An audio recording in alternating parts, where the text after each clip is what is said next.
الفاتحة الحاضرة بسم الله والسلام عليه وأصحابه أزواجه وذرياته وآل بيته ابن التابعين بسم الله جميع شيخنا وأمرنا ولنا قرض بجلتنا وخصوصا لصاحب المعارف والحبيب عبد الله بن محمد بن علي بن حداد والحبيب الشيخ محمد بن محمد بن الغزالي وجميع شيخنا عند ظلماتنا ونوينا به ونوينا به نبينا صلى الله عليه وسلم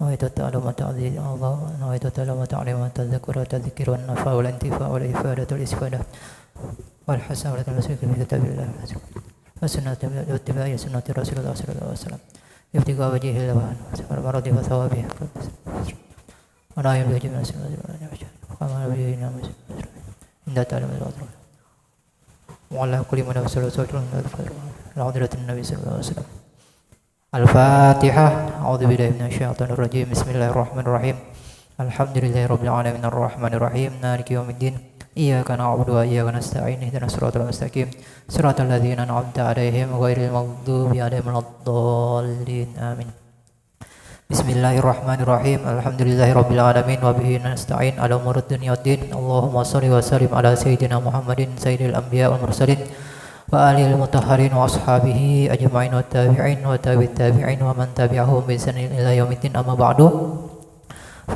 فقال الحبيب عبد الله بن محمد بن علي بن الحداد في كتابه النصائح الدينية والوصايا الإيمانية إلى قوله رضي الله عنكم وقال رضي الله عنه ومن المحافظة على الصلاة والإقامة لها كمال الطهارة والاحتياط فيها في البدن والثوب والمكان قال عليه الصلاة والسلام الطهور مفتاح الصلاة وفي حديث الآخر الطهور شطر الإيمان وإسباغ الوضوء وتثليثه من غير وسوسة ولا إسراف فإن الوسوسة في الطهارة والصلاة من عمل الشيطان يلبس بها على من قل علمه وضعف عقله كما قال بعض السلف الوسوسة من جهل بالسنة وخبال في العقل ومذهب السلف في الطهارة هو المذهب المحمود وفي جميع الأشياء فإنهم القدوة وبهم الأسوة وتجديد الوضوء لكل صلاة من السنة والدوام على الوضوء مطلقا محبوب وفيه منافع كثيرة بلغنا أن الله تعالى قال لموسى عليه السلام إذا أصابتك مصيبة وأنت على غير طهارة فلا تلومن إلا نفسك وقد وردت الأحاديث الصحيحة بأن من توضأ فأحسن الوضوء خرجت جميع خطاياه من أعضائه ودخل في الصلاة نقيا من الذنوب. Betul dibaca halaman 168.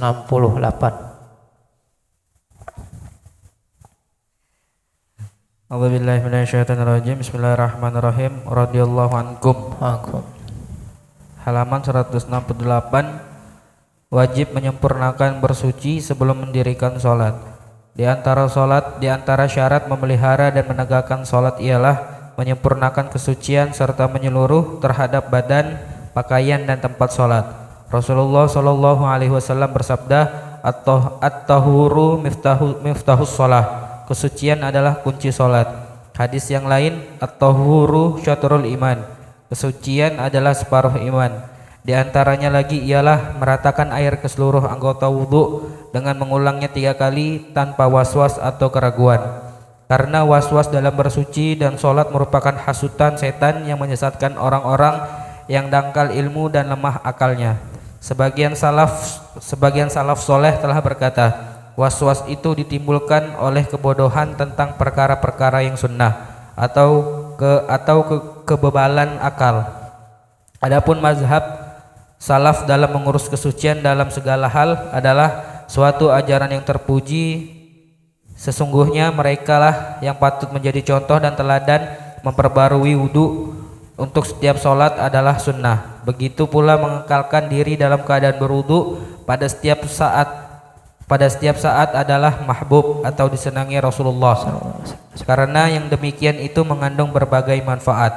Diberitakan bahwa Allah Subhanahu wa taala pernah berfirman kepada Musa alaihissalam, jika engkau ditimpa bencana sedang engkau tidak bersuci atau berwudu, maka janganlah engkau mencela melainkan dirimu sendiri. Selain itu, ada banyak riwayat sahih yang Yang lain mengatakan bahwa barang siapa berwudu dengan membaguskan wudunya, maka akan gugurlah semua dosa dari anggota-anggota wudu itu. Sesudah itu ia akan memasuki sholat sedang keadaan dirinya bersuci, sedang dengan keadaan dirinya bersih suci dari segala dosa. Bismillahirrahmanirrahim. Daripada sebahagian syarat-syarat sah sholat, yaitu disebutkan memelihara atau menyempurnakan bersuci sebelum melaksanakan sholat. Jadi di antara syarat sah sholat itu harus suci daripada hadas, baik pada badannya, yaitu dari ujung rambut sampai ujung kaki itu suci daripada hadas, baik hadas besar adapun hadas kecil. Begitu juga pakaian. Pakaian harus suci daripada najis, baik najis kecil, sedang ataupun besar. Begitu juga tempat sholat. Arti tempat sholat adalah bagian bumi yang tersentuh dengan anggota badan kita ketika kita melaksanakan sholat. Jadi misal telapak kaki, nah itu tempat sholat yang harus suci daripada najis. Jadi di mana telapak kaki kita letakkan itu harus suci daripada najis ataupun suci daripada mutanajis. Begitu juga ketika kita meletakkan lutut kita ketika sujud itu harus juga tempatnya suci daripada najis. Begitu juga telapak tangan kita ketika kita sujud dan kening kita atau dahi kita itu harus suci daripada najis. Adapun selain daripada itu, misal ketika kita sujud di atas kepala kita misalnya ada najis, ada kotoran binatang misalnya, itu tidak menyebabkan sholat kita tidak sah, karena bukan tempat sholat. Jadi yang dianggap tempat sholat di mana kita meletakkan anggota badan kita ketika kita sholat, itulah tempat yang wajib suci daripada najis. Jadi seandainya di sekitarnya ada najis, anggaplah misalnya dia berada di tempat yang banyak najis, misalnya nih kotoran, entah kotoran cicak, kotoran burung misalnya. Nah, yang penting ketika dia sujud dan meletakkan kakinya, telapak kakinya itu bebas daripada najis. Nah, jadi anggaplah 1 meter kali 1,5 misal, atau 60 atau 70, nggak sampai 1 meter rata-rata. Itu harus suci daripada najis. Jadi seandainya ada di sebelah tangan kita ada najis, itu nggak masalah. Jadi nggak menyebabkan sholat kita tidak sah. Begitu juga pakaian. Nah ini pakaian harus diperhatikan. Pakaian jangan sampai ada najis. Misal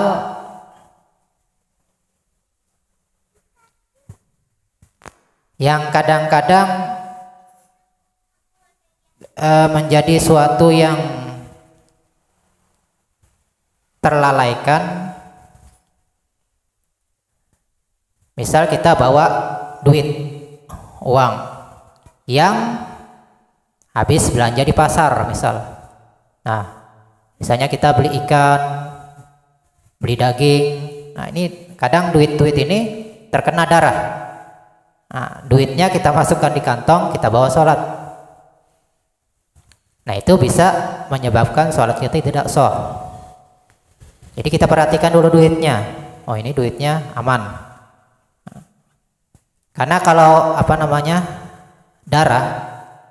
darah ini ketika berada di air beda halnya dengan berada di pakaian ketika kita sholat. Kalau di air ada setetes darah misalnya, itu bisa menyebabkan airnya tidak suci lagi. Tapi kalau di anggota badan kita, pakaian kita misalnya, itu ada ukurannya,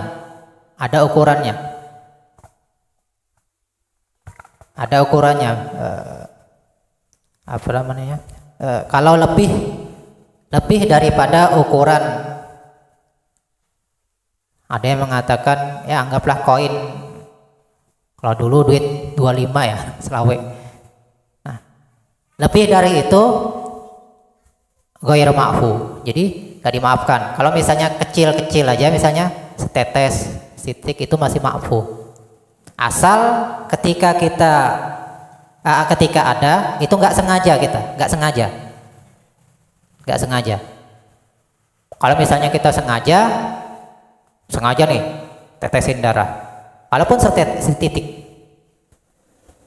nggak sah sholatnya. Tapi kalau misalnya bukan karena kita sengaja, terbawa di sholat, itu masih dimaafkan. Walaupun hukumnya najis tapi dimaafkan. Jadi ada ukurannya kalau ada darah misalnya. Nah, jadi pakaian kita ketika sholat itu harus diperhatikan. Sehingga Masya Allah, subhanallah, dalam aturan Islam itu bagaimana cara mencuci pakaian juga diatur. Supaya pakaian kita tidak hukumnya mutanajis. Cara mencuci pakaian bagaimana? Misal pakaian kita ada najisnya, atau bercampur dengan pakaian yang ada najisnya. Misalnya kita ada pakaian 5 lembar, kita cuci di mesin cuci, gak salah. Bagaimana supaya misalnya ada yang mutanajis dan ada yang tidak mutanajis. Jadi caranya baik pakai mesin cuci atau cuci tangan biasa, itu sebaiknya airnya yang mendatangi pakaiannya, jangan pakaiannya yang mendatangi air. Contoh misalnya mesin cuci, jangan airnya sudah disiapkan baru kita masukkan pakaiannya. Kenapa? Karena misalnya airnya dalam asalnya suci, kita masukkan pakaian yang mutanajis, airnya jadi mutanajis semua. Adapun sebaliknya, misal pakaiannya duluan, airnya mendatang, justru air ini bisa menghilangkan najis. Nah, jadi caranya seperti itu. Sehingga dalam masalah mesin cuci itu juga diatur di fikih. Makanya kalau mau aman mesin cuci yang airnya datang dari atas. Kan ada mesin cuci yang airnya datang dari samping. Kalau datang dari samping, yaitu tadi airnya justru kadang-kadang bisa mutanajis dengan sebab pakaiannya ada yang mutanajis. Kalau airnya yang datang dari atas, nah itu justru bisa mensucikan daripada pakaian tadi. Jadi itu perlu diperhatikan dalam masalah mencuci pakaian. Jadi kalau mau aman di akhir daripada mencuci, misalnya mesin cuci, pakai mesin cuci, itu di akhir sebelum kita menjemur, itu hendaklah dibilas lagi dengan air suci, air mutlak. Adapun masalah sabun itu sudah disebutkan, misalnya masih ada bau sabunnya, gimana? Masih ada wangi-wangi sabunnya bagaimana? Itu sudah disebutkan dalam kitab Nailur Roja, sudah disebutkan. Ada khilaf sebagian ulama, tapi kita bisa taklid terhadap ulama yang mengatakan boleh walaupun masih ada bau-bau harumnya. Nah, jadi nggak apa-apa. Jadi misalnya bekas sabun, apalagi pewangi misalnya, itu nggak masalah. Yang penting tadi caranya seperti itu, air yang belakangan untuk mensucikan pakaian tadi. Jadi kalau masih ada bau sabun, itu menurut sebagian ulama dimaafkan, nggak masalah. Jadi perlu diperhatikan masalah pakaian kita yang kita bawa sholat, begitu juga tempat sholat kita.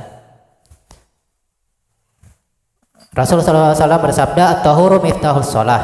Nah, jadi kesucian itu adalah kunci sholat. Artinya sholat harus dimulai atau menjadi syarat daripada masuk melaksanakan sholat itu harus dalam keadaan suci, baik badannya, pakaiannya, dan tempat sholatnya. Kemudian di hadis yang lain, at-tuhuru syatrul iman, kesucian adalah sebahagian iman. Artinya di antara cabang-cabang keimanan itu adalah bersuci suka memperhatikan kesucian.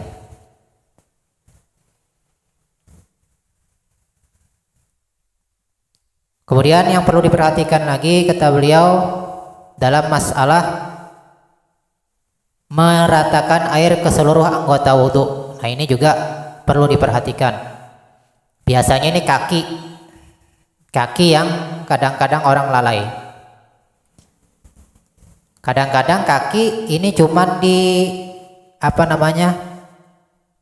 misalnya keran itu kakinya jadi dikenakan air tanpa digosok-gosok, tanpa meratakan airnya dengan tangannya ke anggota yang wajib daripada kakinya.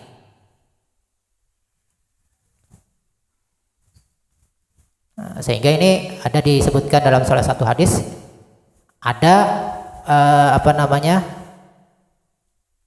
seseorang yang diazab dengan sebab dia menyempurnakan basuhan wudhunya ketika membasuh kakinya.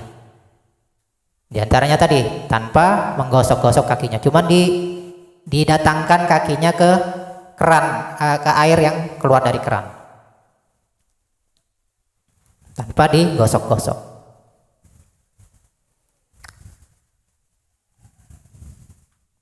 Begitu juga tangan sampai batas sikunya. Jadi jangan sampai siku aja, dilebihkan minimal sedikit lewat daripada sikunya. Begitu juga wajah, bagian wajah ini harus rata. Nah, kadang-kadang di bawah dagu ini harus diperhatikan juga, ini kadang-kadang ketinggalan. Bahkan di belakang telinga ini sebagian ulama fikih mengatakan masuk bagian wajah. Di belakang telinga ini masuk bagian wajah. Nah, jadi caranya kita diajarkan, jadi tangan ini masuk ke sini ketika kita membasuh wajah. Nah, jadi supaya yang belakang telinga ini masuk ketika kita membasuh wajah. Nah, sebagian ulama mengatakan bagian belakang telinga ini masuk bagian wajah.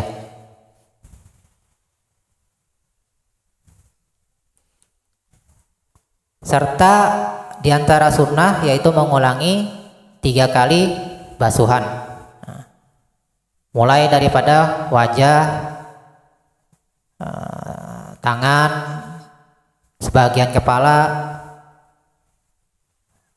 kemudian kaki. Adapun telinga ini masuk daripada, ada yang mengatakan masuk bagian kepala, ada masuk bagian wajah dari telinga. Sehingga sunnahnya paling banyak, sunnah itu dalam wudhu membasuh telinga sampai 9 kali membasuh sunnahnya. Sampai 9 kali. Bukan sekedar 3 kali tapi 9 kali.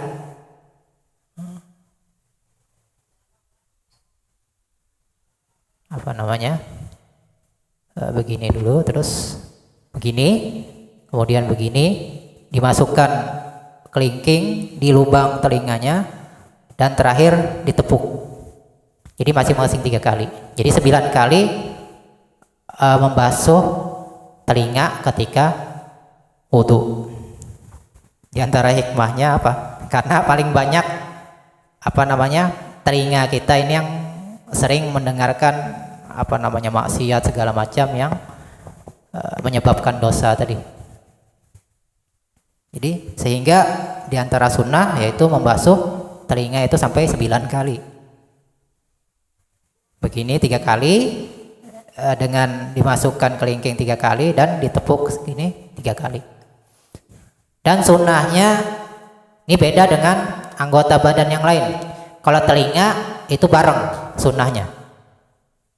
Bukan kanan dulu kiri kemudian kiri, tidak. Beda tangan tadi. Kalau tangan kan kanan dulu. Tayamun. Adapun telinga itu justru sunnahnya sekaligus.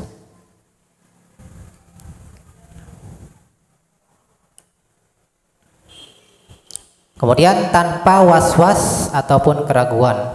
Karena was-was dalam bersuci dan sholat merupakan hasutan setan yang menyesatkan orang-orang yang dangkal ilmu dan lemah akalnya. Kadang-kadang timbul was-was. Oh, kayaknya belum 3 kali, tambah lagi. Kayaknya belum 3 kali, tambah lagi. Nah, ini disebabkan was-was. Apa sebabnya was-was? Bisa timbul was-was.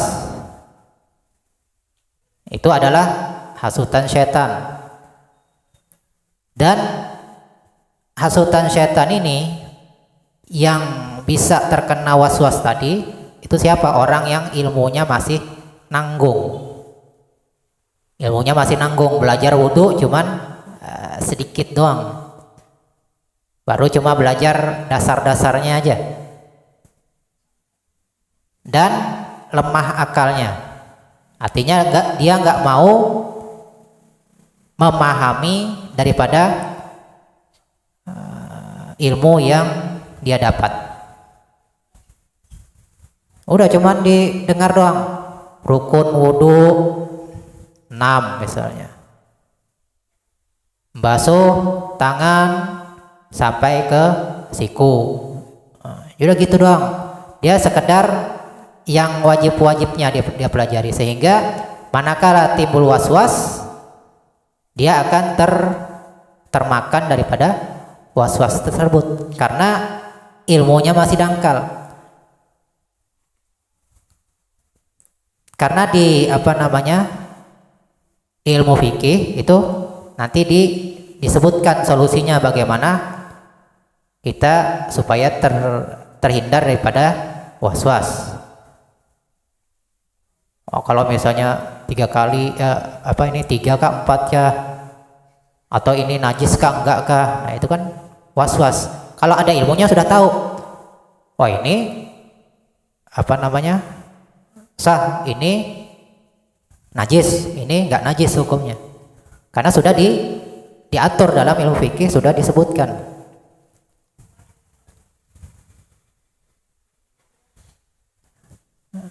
Sedikit kita kutip daripada pembahasan masalah was-was dari kitab Tarsyihul Mustarsyidin, syarah daripada Fathul Mu'in.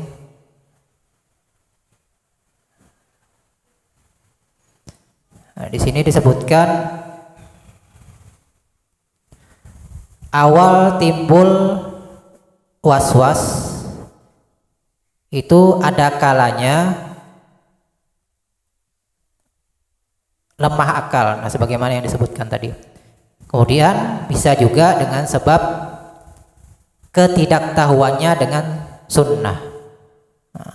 Sunnah Nabi bagaimana? Yang pertama tadi dengan sebab lemah akalnya, artinya dia seandainya dia belajar juga udah sekedar doang dengar aja tanpa difahami, tanpa cari tahu ini bagaimana. Kalau kurang paham ditanya, ini enggak, dengar aja. Tanya paham, padahal enggak paham. Jadi dia gunakan akalnya untuk memahami apa-apa yang belum dia paham. Jadi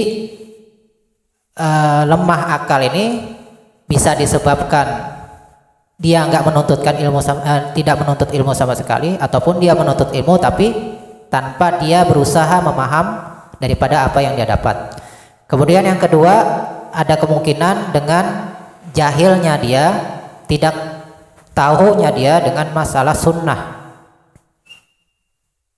Kemudian yang ketiga, mengikuti dengan orang-orang yang jahil.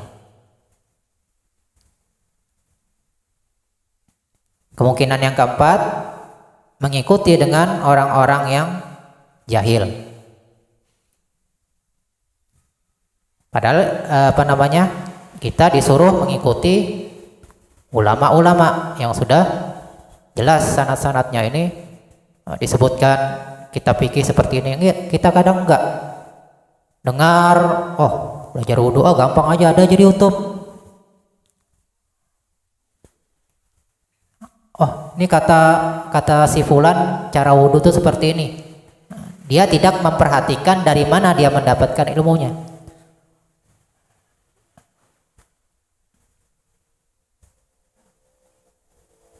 Karena diantara yang perlu kita perhatikan, kita harus mengetahui ilmu kita ini kita dapatkan dari sumber yang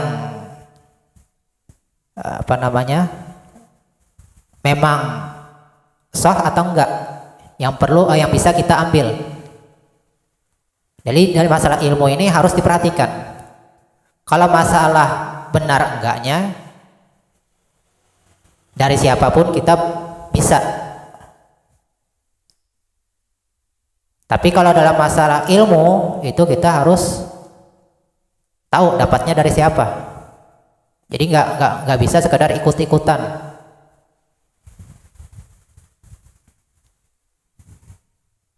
Apalagi masalah fikih misalnya.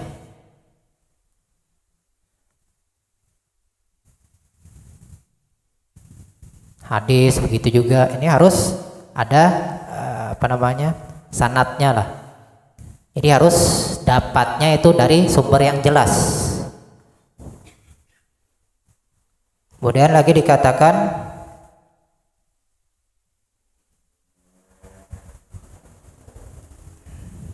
seandainya orang-orang yang was-was dia memikirkan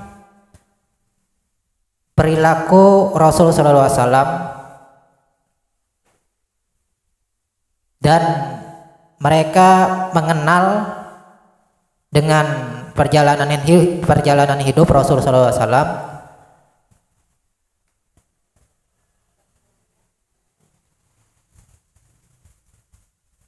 maka mereka akan mengetahui bahwasanya Nabi sallallahu alaihi wasallam itu beliau pernah makan bersama-sama anak-anak tanpa was-was. Kita kadang-kadang, jangan-jangan anak ini kayak gini. Sering kadang-kadang orang tua ini, oh jangan-jangan si anak ini najis, kencingnya buang air kecil nggak basuh, nggak dicuci misalnya. Oh jangan deket-deket. Padahal anaknya sendiri kadang-kadang was-was. Nah sedangkan Nabi kita sallallahu alaihi wasallam itu bahkan cucu beliau itu kadang berada di punggung beliau ketika beliau sedang sholat. Nah, jadi Nabi pernah makan bersama-sama orang ahli kitab, zimmi. Jadi misalnya orang Yahudi, orang Nasrani yang zimmi itu Nabi kadang pernah makan bareng mereka. Tanpa misalnya was-was yang berlebihan. Wah ini jangan-jangan dia ini piringnya ini bekas makan yang haram misalnya. Nah, jadi ada batasannya sudah di ilmu fikih, sudah ada batasannya. Makanya kita pelajari daripada kitab-kitab ulama. Oh ini batasannya seperti ini. Sudah disebutkan di Mukhtasar Ihya Ulumuddin, bahkan di Ihya Ulumuddin itu sudah ada solusinya sudah ada. Tinggal kita mau mempelajari dan memahami daripada apa yang sudah kita dapatkan.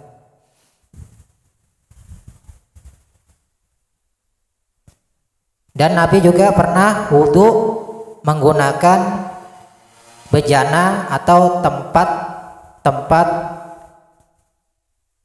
milik orang Nasrani ataupun Yahudi.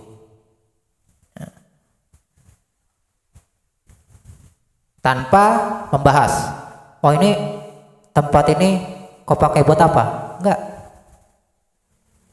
pernah diriwayatkan seperti itu. Jadi Nabi pernah pakai misalnya gayung atau ember buat wudhu milik daripada orang Yahudi ataupun Nasrani tanpa membahas berlebihan. Oh jangan-jangan dipakainya buat basuh binatangnya nih, misalnya anjing ke apa.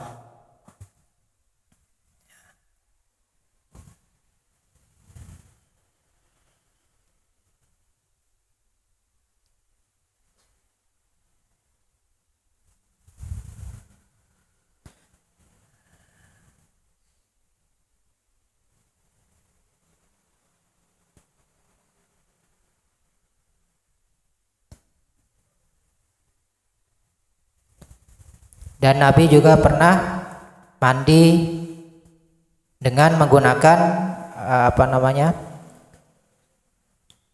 air yang dipakai juga bersamaan dengan istri-istri beliau. Oh jangan-jangan airnya mutanajis nih, enggak. Jadi Nabi misalnya airnya misalnya sisa bekas mandi istri beliau, mandi wajib nih misalnya.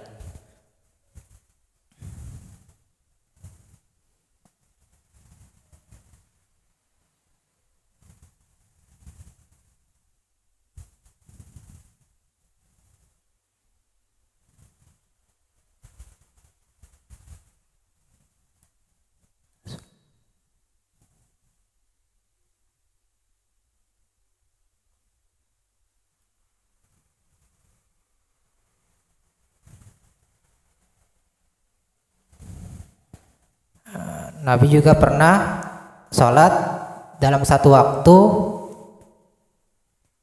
dalam hal beliau atau ada cucu beliau atau ada seorang anak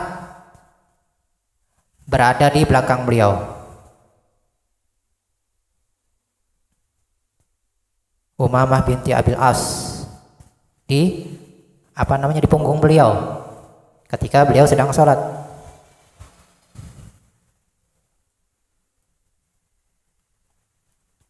Ketika beliau berdiri terus masih berada di belakang beliau, sujud, tapi ketika sujud beliau angkat, beliau pindah. Tapi ini ada aturannya, jangan kita asal ikut aja. Oh Nabi katanya ini. Nah, dalam mazhab Syafi'i kan ada aturannya, jangan lebih dari 3 gerakan yang berturut-turut. Jadi ada aturannya. Sekalipun ini kita misalnya mengikut hadis, oh Nabi pernah memindahkan anak ketika sedang dalam sholat, seorang anak. Nah, artinya Nabi bergerak, tapi ada aturannya. Sebagaimana dalam mazhab Imam Syafi'i, tidak boleh lebih dari 3 gerakan yang berturut-turut.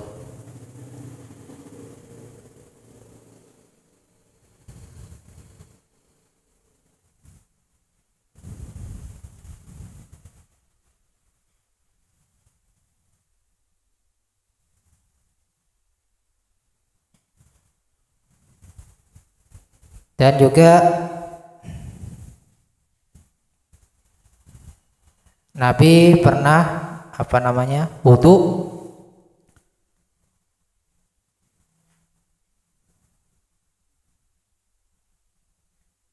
dengan bekas atau sisa minum binatang ternak. Misalnya nih ember lah misalnya, ember. Kemudian ini bekas diminum kuda misalnya atau unta, terus airnya dipakai buat wudhu sama Nabi, itu pernah. Dan beliau bahkan menyempurnakan wudhu beliau.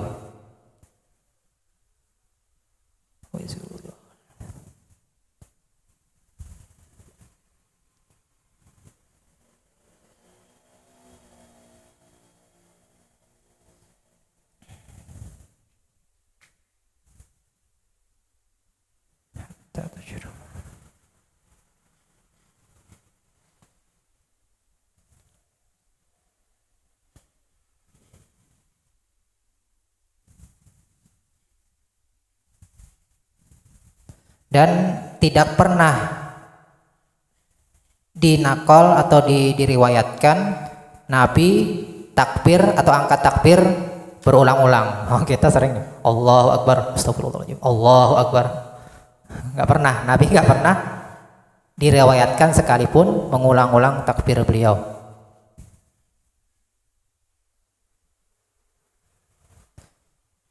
Dan Nabi tidak pernah diriwayatkan mengucapkan usolli fardhol maghrib. Nggak pernah diriwayatkan. Tapi dalam mazhab Syafi'i disunahkan supaya membantu niat kita yang di dalam hati. Tapi itu bukan sunnah ya, bukan sunnah yang datang dari Nabi. Tapi menurut ulama ini tujuannya membantu supaya niat kita hadir di dalam hati, yang seharusnya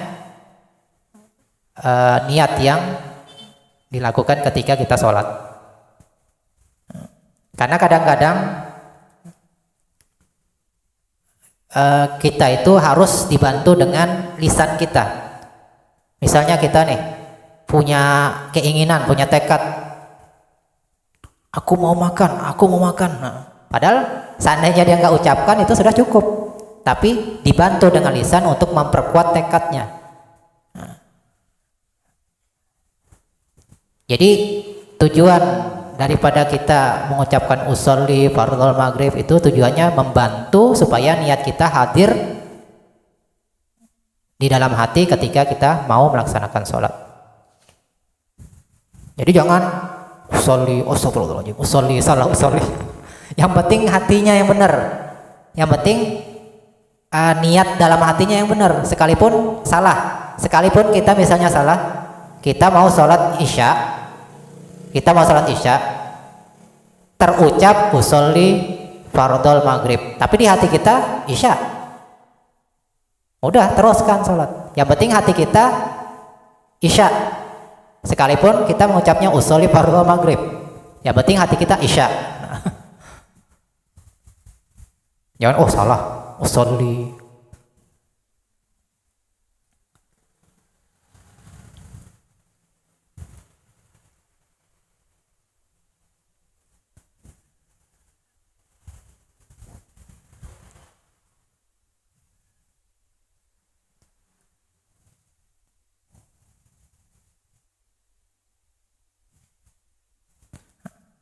Nah, sedangkan kita diperintah oleh Allah Subhanahu wa taala untuk mengikuti Nabi sallallahu alaihi wasallam. Nah, ya.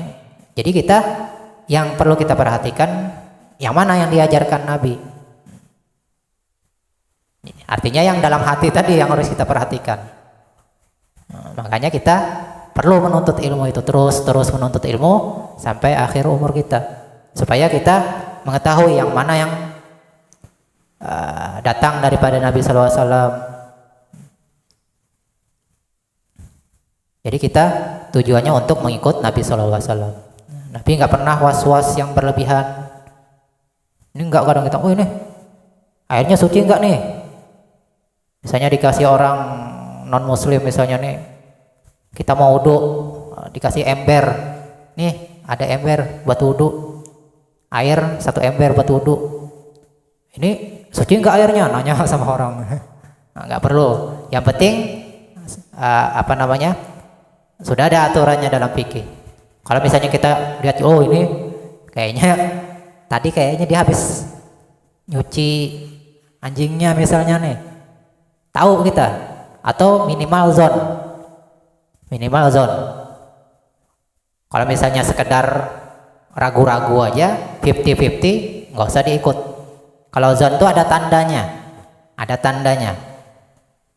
Lihat misalnya nih, dari dapurnya dia bawa ember, itu ada anjingnya yang basah. Ini jangan-jangan dipakainya ini buat anjing tadi mandi di situ. Ada tanda-tandanya. Kalau zon itu ada tanda-tandanya. Nah, sehingga di sini yang perlu kita perhatikan, hendaklah kita jangan was-was baik dalam masalah bersuci, begitu juga dalam sholat. Yang penting kita usahakan menuntut ilmu, jangan kita merasa cukup dengan ilmu yang sudah kita dapat. Bahkan sekalipun kitabnya itu aja yang diulang. Nanti tamat Safinatun Najah diulang lagi. Sehingga disebutkan dalam kitab Ta'limut Ta'lim. Jadi ketika kita mempelajari lagi yang kedua kali, ketiga kali, keempat kali, haruslah kita usahakan seolah-olah kita pertama kali mempelajarinya. Jangan itu anak sudah 3 kali belajar baca itu, sudah 5 kali. Jadi kayaknya menganggap sepele, walaupun kitab yang kecil.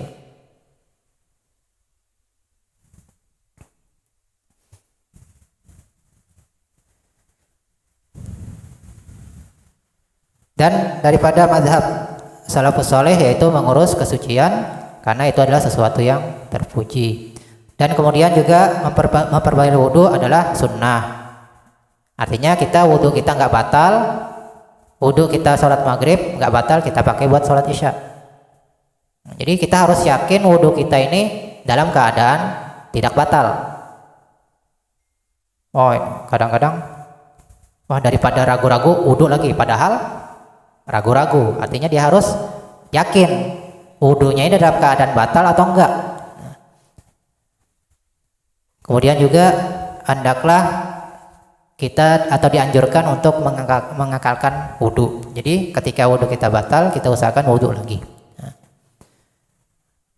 Nah, sebagaimana disebutkan dalam hadis bahwa barang siapa yang berwudu dan membaguskan wudunya, maka gugurlah semua dosanya dari anggota-anggota wudu tadi.